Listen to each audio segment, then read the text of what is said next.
السلام علیکم ورحمۃ اللہ وبرکاتہ۔ آپ دیکھ رہے ہیں میرا یوٹیوب چینل قاری محمد ایوب خان۔ آج کا سوال بڑا اہم ہے کہ کوئی مرد یا عورت اگر نماز میں قرآن مجید دیکھ کر قرات کرے تو اس کی نماز ہوگی یا نہیں ہوگی، اور اسی طرح اگر پیچھے سننے والے نے لقمہ دیا اور اس نے بھی دیکھ کر لقمہ دیا، یعنی نماز پڑھا رہے تھے امام صاحب، امام صاحب کہیں بھول گئے، اس نے پیچھے قرآن سے دیکھ کر لقمہ دیا اور امام صاحب نے لے لیا، تو کیا نماز ہو جائے گی کہ نہیں؟ تو جواب لکھا کہ مصحف یعنی قرآن مجید، اس کو کہتے ہیں مصحف، جو کتابی شکل میں ہمارے اندر موجود ہے، ہمارے پاس موجود ہے، مصحف کو دیکھ کر یعنی قرآن کو دیکھ کر یا کسی تحریر کو دیکھ کر، آگے پینا فلیکس لگی ہے یا آگے محراب پہ کوئی لکھا ہوا ہے، دیکھ کر تلاوت کرنے سے نماز نہیں ہوگی، خواہ امام مسجد نے پڑھا ہو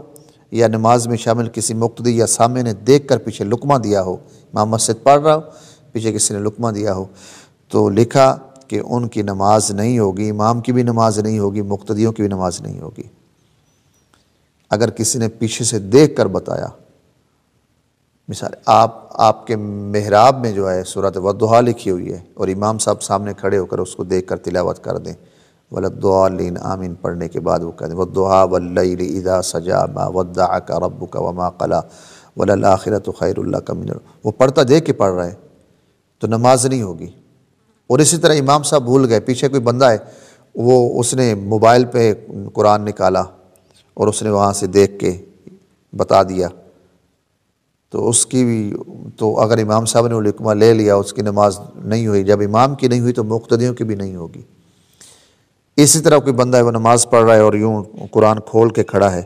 یا موبائل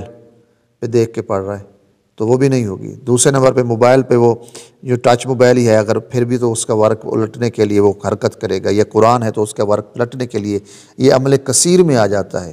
یعنی ایسا عمل کہ جس کو دیکھ کے لگتا ہے یہ نماز نہیں پڑھ رہا، ایسا عمل کرنے والا جو ہے وہ عمل کثیر کا مرتکب ہوتا ہے، اور عمل کثیر سے جو ہے نماز نہیں ہوتی۔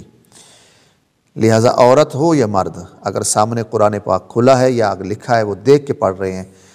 تو سامنے ان کے جو دیکھ کے پڑھ رہا ہے بندہ، نماز پڑھ رہے ہو دیکھ کے پڑھ رہے ہیں، ایسے صورتحال میں اس کی نماز نہیں ہوگی۔ لہٰذا قرآن مجید کو منہ زبانی پڑھیں، جتنا آتا ہے اتنا پڑھیں، فَقْرَؤْا مَا تَيَسَّرَ مِنَ الْقُرْآنِ، جتنا آسان لگتا ہے جتنا آتا ہے وہاں وہ قرآن پڑھیں، آپ کی نماز ہو جائے گی۔ لیکن کم از کم 3 چھوٹی آیات اور ایک بڑی آیت، اتنی بڑی کہ وہ 3 چھوٹی آیت کے برابر ہو جائے، اتنی تلاوت کم از کم فرض نمازوں میں ضرور ہونی چاہیے۔ جیسے آپ ایک آیت پڑھنا چاہتے ہیں تو آیت الکرسی پڑھ لیں، آپ کی نماز ہو جائے گی۔ 3 چھوٹی پڑھنا چاہتے ہیں تو اِنَّا أَعْطَيْنَاكَ الْكَوْثَرَ فَصَلِّ لِرَبِّكَ وَانْحَرْ إِنَّ شَانِئَكَ هُوَ الْأَبْتَرُ، پھر بھی آپ کی نماز ہو جائے گی۔ سامنے لکھی ہے، اگر تحریراً کوئی صورت لکھی ہے، کسی پینافلیکس پہ لکھی ہے یا کہیں بھی، اس صورتحال میں نماز نہیں ہوگی۔ دعا ہے اللہ تعالی ہم سب کو عمل کی توفیق عطا فرمائے۔